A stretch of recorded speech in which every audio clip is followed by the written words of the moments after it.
Psychiatrique. Voici un petit résumé de comment se déroule ce processus. La personne est arrêtée, dans le cas où elle soit arrêtée. Elle est soumise à une expertise psychiatrique dans le cas où il existe une évidence flagrante d'un trouble psychique ou dans le cas où il existe une éventualité documentée de que cette personne a un trouble psychique. Lors du jugement, si cette personne est déclarée incapable, elle est déclarée non imputable, d'où le motif d'être déclarée non coupable. Il existe trois possibilités. Si lors du jugement, il n'existe pas de dangerosité, s'il n'existe pas de risque de perpétration de nouveaux délits, cette personne peut sortir en liberté. C'est une situation peu fréquente. Cette personne, si la dangerosité n'est pas importante, peut être soumise à une mesure de sécurité non privative de liberté, comme ce serait par exemple l'ordre d'éloignement et la soumission à un traitement ambulatoire. Et dans le cas où il existe une dangerosité, cette personne sera soumise à un internement psychiatrique. Le concept de semi-imputabilité fait référence, comme on a vu antérieurement dans l'article 20, celui-ci vient dans l'article 21, fait référence à la situation où la capacité de la personne qui commet une infraction pénale n'est pas abolie, cette capacité, mais si diminuée, on parle alors de semi-imputabilité. Cette personne sera donc soumise d'abord à une mesure de sécurité privative de liberté et ensuite à une peine de prison. On va voir maintenant le fonctionnement de notre travail dans cet hôpital psychiatrique. À part un travail comme soignant, on réalise surtout un travail d'évaluation du risque de perpétration de nouveaux délits.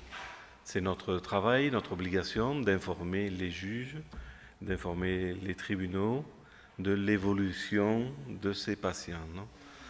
Cette évaluation se réalise habituellement à ce qui s'appelle l'équipe multidisciplinaire.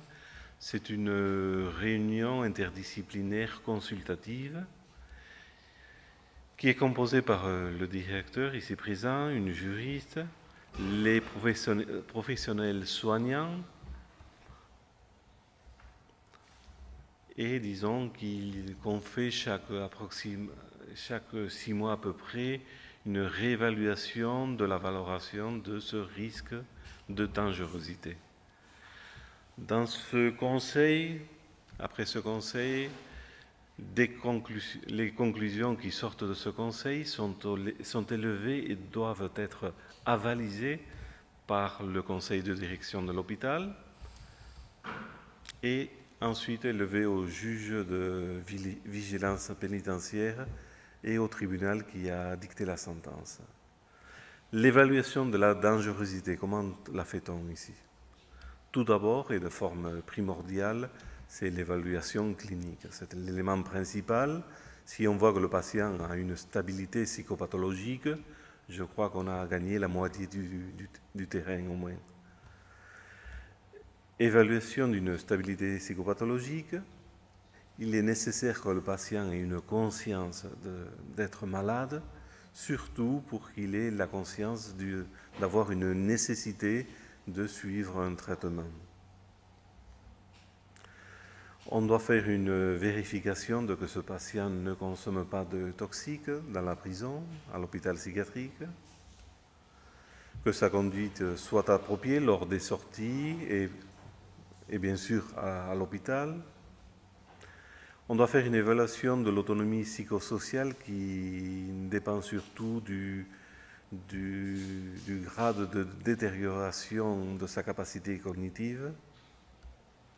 Une évaluation de sa capacité physique dans le cas des patients handicapés ou qui ont subi un détérioration, une régression psychomotrice importante.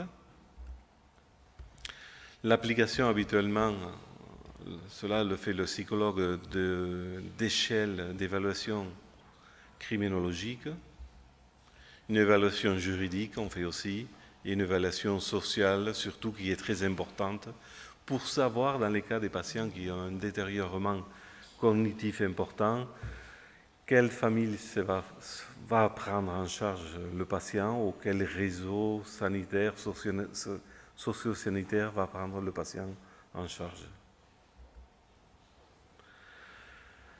La résolution qui sort de notre hôpital psychiatrique, qui est uniquement consultative, va permettre le changement de la mesure de sécurité. S'il y a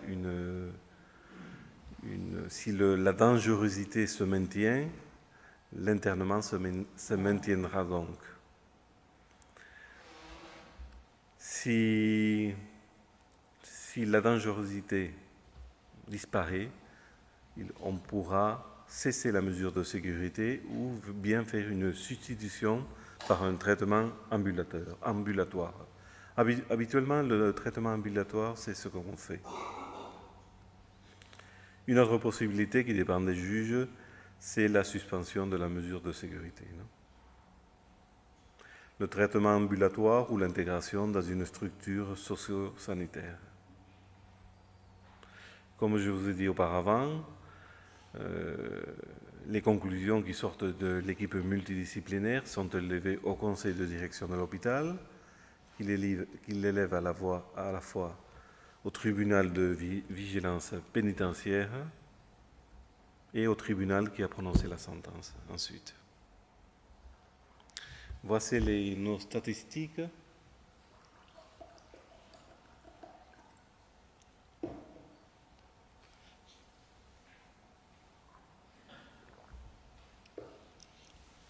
C'est une étude qu'on avait faite l'année 2009.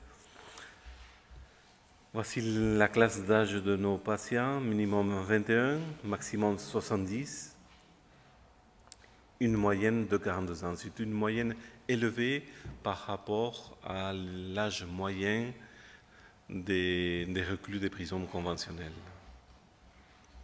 Pourcentage d'âge, presque le 70% se trouve entre les 30 et les 50 ans. État civil, la plupart de nos patients sont célibataires ou n'ont pas un couple de fait. Disons que l'incidence de la maladie, la schizophrénie habituellement, qui incide sur la jeunesse et l'adolescence des patients, impossibilite l'établissement d'une relation affective stable dans une relation stable. Ceci sont l'origine de nos patients. 76% proviennent de l'Andalousie. Étrangers seulement, si on fait attention, presque 3% seulement. Quand on sait que, comme je vous ai dit auparavant, la population étrangère dans les prisons conventionnelles était d'un 35%. Ceci nous fait part, peut-être ce sont des conclusions trop faciles, nous fait part de l'incapacité du système de justice de détecter les pathologies mentales chez les étrangers, dues à la difficulté du langage ou dues à la difficulté des coutumes. Ce n'est pas normal qu'on ait seulement un 3% quand les prisons sont pleines d'un 35%. Le niveau d'instruction est assez bas, dû à l'incidence de la maladie et au détériorement cognitif, le même que l'activité professionnelle. En ce qui concerne le diagnostic clinique, le 70% sont des patients schizophréniques, suivis des troubles affectifs. Peut-être les troubles affectifs ici sont très bas, je crois que c'est un peu plus haut, non ? Un peu plus haut, troubles affectifs. Le suivi clinique antérieur, disons que la plupart sont des patients qui ont déjà contacté avec les systèmes de santé non pénitentiaires, les systèmes psychiatriques non pénitentiaires. Un 87%, 84% sont des patients connus du système sanitaire public. En ce qui concerne les traitements pharmacologiques, nous avons ici un pourcentage approximé de l'utilisation des médicaments. On utilise les mêmes médicaments qui s'utilisent dans les hôpitaux civils. Il n'y a pas de différence. On utilise aussi les neuroleptiques atypiques. On utilise beaucoup la clozapine. C'est un bon médicament, surtout pour les cas résistants de nos patients. Ce serait la résistance au traitement médicamenteux, rémission complète, partielle légère, résistance modérée, sévère, résistance réfractaire et très réfractaire. On va voir maintenant le parcours délinquant de nos patients. La moyenne d'âge du début de l'activité délinquante est très tardive. On parle presque de 33 ans. Quand on sait, selon toutes les théories, toutes les études criminologiques, que l'âge de début de l'activité délinquante est dans l'adolescence. Cela nous fait part de l'importance de la maladie, non, dans la commission du délit. 60% n'ont pas d'antécédents pénaux, 30% des antécédents sont récidives et 6% a des antécédents avec récidive. Un antécédent d'emprisonnement ordinaire, 50%, ceci nous fait part aussi de la difficulté qu'a le système, l'administration de justice pour détecter la maladie mentale. Et les antécédents d'emprisonnement psychiatrique, dans le 90% à peu près, c'est le premier emprisonnement. Ce sont les voies d'internement, ce qu'on a parlé tout à l'heure, l'absolution complète, l'article 20, l'article 101, un 70% nous arrive à travers d'une absolution complète et un 15% à travers d'une absolution incomplète. Et l'application de l'article 20 a lieu seulement dans un 3% des cas. Plusieurs mesures de sécurité sont appliquées. Habituellement, la mesure privative de liberté va accompagner de la mesure d'ordre d'éloignement de la victime. Et ceci, ce sont les délits plus fréquents qui font que le patient se trouve dans notre prison.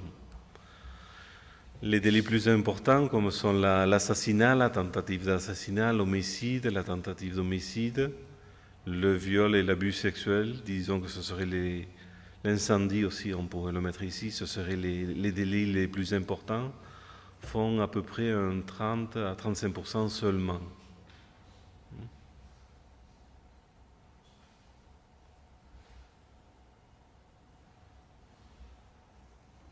La relation avec les victimes, à peu près dans la moitié des cas, il n'existe pas une relation avec la victime, et une proportion importante a une relation avec les parents. Habituellement, le patient psychotique est agressif. Le patient psychotique qui se trouve dans notre prison est agressif dans le domicile